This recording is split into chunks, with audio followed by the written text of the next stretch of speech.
a lot of scientists have said that like we see time as like past, present, future, and actually it's less linear, that it's more like they're all happening at the same time. Yes. Like that I kind of like, that makes sense to me. Yeah. Yeah. Anyway, welcome to my fort. Oh yeah, thank you for having me. I want to talk about 9/8 because I love 9/8. I think it's the coolest thing. That's nice. I think it's the coolest thing in the world. Yeah. I think it's so cool. In the world. In the world. Are you the founding person, or how does it work when you form a collective, actually? Yeah, how does it work? It's so funny because I am technically labelled like the founder of 9/8 because I was the one that's like, guys, like we should start a collective, we should call it this. But like it was to actually found something, you need to make it happen. It's like me, Jess and Lloyd, like Big Piig and Wetha, we together collectively like made it happen, and I consider them just as much as founders as I am. Like they were there at the start, they made it happen, they came up with a lot of the ideas and the infrastructure of like how the collective would work. And yeah, everyone has their sort of role that it was never an assigned role. Like everybody just sort of naturally, that's the point of a collective, of you do what you enjoy doing and that can be your role in it. And like, you know, Mac with like the production and like like Nige with sort of he's just big brain Nige kind of brings it together. He's kind of like the dad of the group, and everyone does their thing. Do you know what I mean? What did it feel like when it started to get kind of recognition? Because I do feel like if you type in 9/8 collective, there's a lot of coverage on it. Was that kind of weird to look at, or was that kind of like funny? I think, to be honest, like, and not to knock down sort of 9/8, because I think what we do is like really amazing, we really care about it, but I think we very quickly got a lot of like brand attention. Like even when we'll go for ages like being really quiet because we're like hanging out in real life, but we're not like posting anything publicly, and like we'll still get loads of sort of like brand or editorial commercial attention like requests, whatever. And I think it's because we're so like diverse. We like check the boxes for brands. If a brand is like, hey, we need to cast like, you know, a black non-binary lesbian and a fucking, and we should get some Irish in there, and then we should get sort of like, you know, all different, maybe a guy in a mask, like, do you know what I mean? It's just it's literally all there. We're just like quirky, multifaceted, like we're just a bit of it all. Like we are a really sort of like diverse group, and like brands just like love us. And you know, if you're an independent artist like trying to do stuff DIY, like that stuff can really like it fund a whole sort of a music video or whatever. So we're just like, all right. So there was a point where we were just like saying yes to all these things, and obviously still trying to keep our integrity to it, but What do you think of the London, I don't know if this is, I don't really like saying London underground scene, but like what do you think of the London creative scene in general right now? Yeah, there's definitely different sides to it, and I've really seen the different sides to it. I think because some people, when you say the London underground like creative scene, they would very much think like maybe sort of like, you know, UK underground, like, you know, like Fake Mint led by her, like that kind of vibe, Len, like all that kind of stuff. And then, but for a lot of my people, when you think of the underground scene, you think of bands like Shame and Sorry, and like, you know, when Black Midi used to play sort of the Windmill, Brixton and like that. And then you have people who kind of like, you know, bounce between the middle of those worlds. But yeah, I think basically in and then there's like the more jazz underground scene of like people who, you know, go to all these events in sort of like Hackney or whatever and do their live jazz jam. Like there's just, the great thing about what I think about the London scene is that it's so sick that there's so many pockets of it. And like when you say it to someone, they will have their own version of that. But to some of my people, it's a completely different, when they say London Grand City, it's very, very different. It's like different kind of pubs, different kind of like music venues, different kind of like events and parties versus like maybe the fashion adjacent UK underground scene. Do you know what I mean? Like, there's just so many sides to it, and it's cool. I think there's something for everyone. You have a crazy creative background. Have I? You do actually. Yes, it's actually it's crazy. It's true or false? You went to Tokyo to model? Yeah. True? Yeah. I stayed out there for a bit.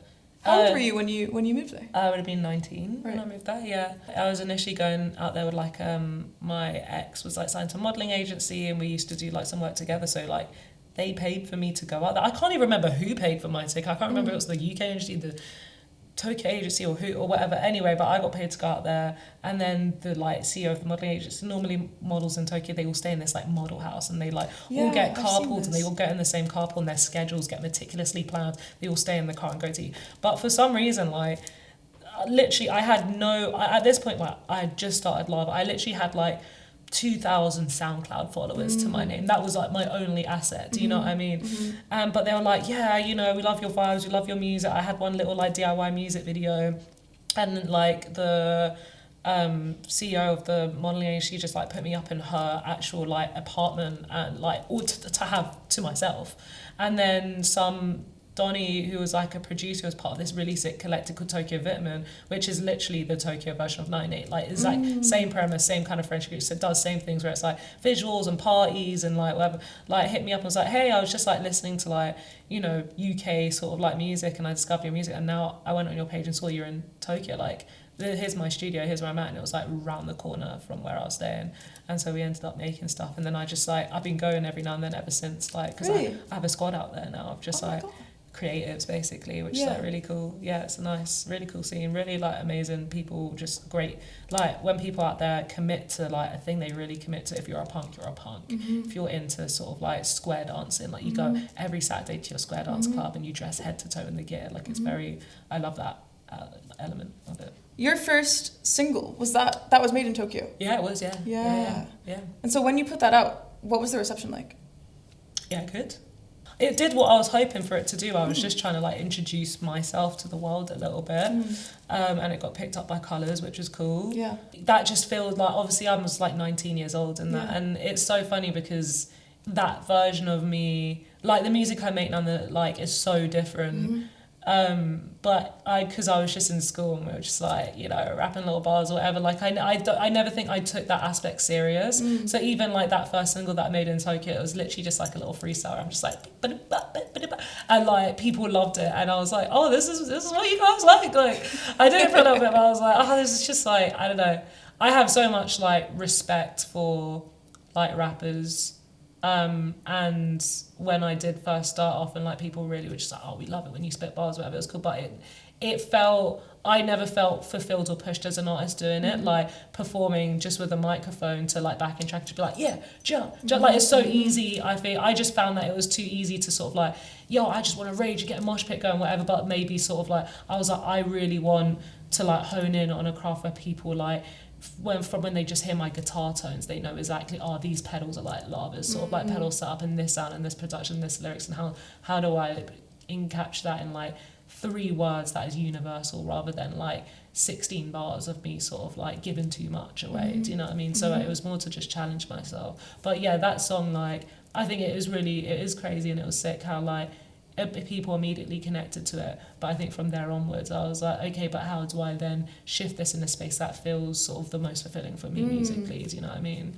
Did you always feel that clear about that strategy, or did you always feel quite like, were you I guess the better question is, were you always kind to yourself about that journey, or did you have those twists and turns where you were like, actually this isn't working for me? Like, what was that like? Yeah, it wasn't so much I wasn't being kind to myself. I think I was just like experimenting and trying to find the right resources. I think the whole, starting off with the whole 9/8 world, at first it really was just sort of like, there was no reason, we had no weigh-ins to the industry. We really were just like, let's all share resources, and you produce for me and I make cover art for you, and you know, we model in each other's merch, and that's how we'll get that, because we don't have someone who can just be like, right, we're going to get you a brand ambassador, and right, we can contact this modelling agency and get these models for 150 quid a day. Well, we couldn't do any of that. So we were like doing it with each other. But because of it means obviously your craft will be compromised to like just what the DIY resource that you have, which in many cases makes really good stuff because you're kind of limited to a thing. And I think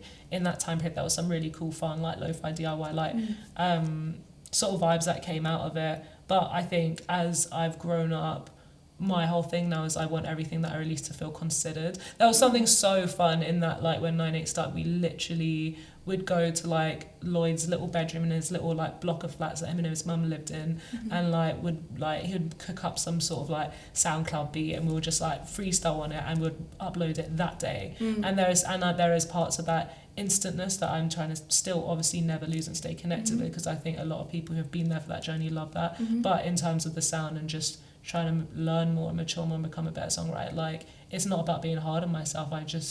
I'm excited, I want to grow, you know, and it's just about trying to like grow that sound. And for me, I've really found that in like the more live element of being a musician rather than just like a lyricist. Do you know what I mean? Yeah. Your creative process, big term. When it comes to shut up, Anna. When it comes to songwriting, like what does that look like for you? Recently, I have a band now. Well, I was really considering changing Lava La Rueeeee, like the name, just because I feel like Lava La Rueeeee is a band now, and like my band members play such a big role in the whole process. And before like approach music as a solo artist, like especially when you first maybe start getting like a team, like you get put in with like producers, or you bring your producers and then you make something, and then like, you know, if you want to bring a musicality, then you might be like, right, let's get like a, you know, a live guitarist or a drummer or whatever. Whereas now I very much like write in the room with my band, and like a lot of the song starts from like us trying to find like a tone, and then once we find that tone, like building on that, like on the stuff that I'm working on at the moment, like my drum actually is just an insane drum, and sometimes like we'll build off the song kind of based off of his ideas too. And it's really cool. I think a lot of the bands that I've grown up really loving and listening to, I'm kind of it's more closer to like their process. Like if you're an artist and you want to make a song and you want it to feel like a bit like the Strokes, like I feel like some mistake that like alternative artists make when they're solo artists is they'll like hop in with a producer and they'll program it. They'll program like, right, this is like an indie song that I'm kind of like bouncing on, whatever. Whereas like if the reference is that, like it's really important if you can to like create it in that way, get a band, set up, mic up the drums, mic up the guitars, and like, you know, flesh it out that way. And we've been doing that, and it's really fun. It's really rewarding. I love it. When it comes to world building, like that was such a central, or I guess is, like that is such a central part to your storytelling and music. It's like, how does it feel to orchestrate that world building? Like how does that, do you have like notebooks with like the actual kind of lore in it? Do you have like, is it something that's always on your mind? Because it's something that's always on my mind. When I was a kid, I had a lot of imaginary friends. And I did world building in my head, but it was all sort of like the world was built in my head. It was my world, and I knew the jokes, and I knew the lingo, and I take that with my world building now. Like it builds, like I do write some of it down, and I do note it, and I make like, but I often do that when I then have to bring other people into it, like, you know, just when I'm making music videos, whatever, and bringing a team or to my label or whatever. Like, okay, this is what the world is. How do you help me sort of like bring this to the real world and bring this to other people, make it into a physical, tangible thing. But no, the world building is always in my head for sure. Like I see it through that lens. So if it is sort of like storytelling or whatever, like I'm looking out the window and I'm seeing the story, and it's very much and you know, when you're a kid and you have like these little stories you make up, sometimes you go to bed and you continue the story, like a lot of people have when they're going to like sleep. They have this little fantasy in their head or a little thing, and like every night they like go back into that world. Like it's it's kind of like similar. It's adjacent to that kind of vibe. Is it like, actually, another question popped in my head, but I'll go on. Just say it. World building for me, I definitely think growing up was like a protective like measure. Is that something? And I think now to this day, it's something I still bring into even when I lie down in my fort, when I kind of am traveling to do interviews, when I'm interacting with anyone in the creative industry, because it can be such a toxic fucking place, like for such a beautiful thing. So, like it is something I resort back to, and I think I go so inwards to go outwards. For you, is world building that protective layer, or is it more of a creative mechanism for you? It's just part of like my reality, I suppose, in that like, you know, I don't want to be reductive to people who are really religious, but I generally believe when I'm spiritual, I'm not incredibly religious, but when people come to me with their religion, I respect it, because I'm like, that is your world. You generally believe that. You believe that this person is your God, or multiple gods. You believe that this thing happened. You believe that this person existed. And even though I might not believe that, I can see it is real for you. I can see it, whether it's been passed down in generation, it's something that you've come across. This is your this is your world and that's your reality. And I generally, that's how I feel about that. But I also feel that exists beyond religion. It exists within spirituality. It also exists within your creative world, like how you see things through your lens, the stories you make, the characters you make. Like for many people, that is real. That's their reality. They step into that every day. Like, you know, Lava, it's my job, but it's also my world. It's also me. It's it's my band. It's my people. Do you know what I mean? So like that world building is just the existence of like the world that I live in, and those characters are just extensions of that. All characters who are real to me. Do you know what I mean? Yeah. I hope that 100% makes sense to you. Makes perfect sense. I don't know where I saw this. Did you get a cosign from Tyler, the creator? Is that real? Yeah, that was real. The fuck? Yeah, that's cool. Well, yeah, it was. That's so cool. I don't know if I'd go as far as cosign. Like it's the hard. word the internet uses is cosign. Cosign, the internet. The internet uses cosign. Other people say cosign. I don't want to say that on record because I think like it's more.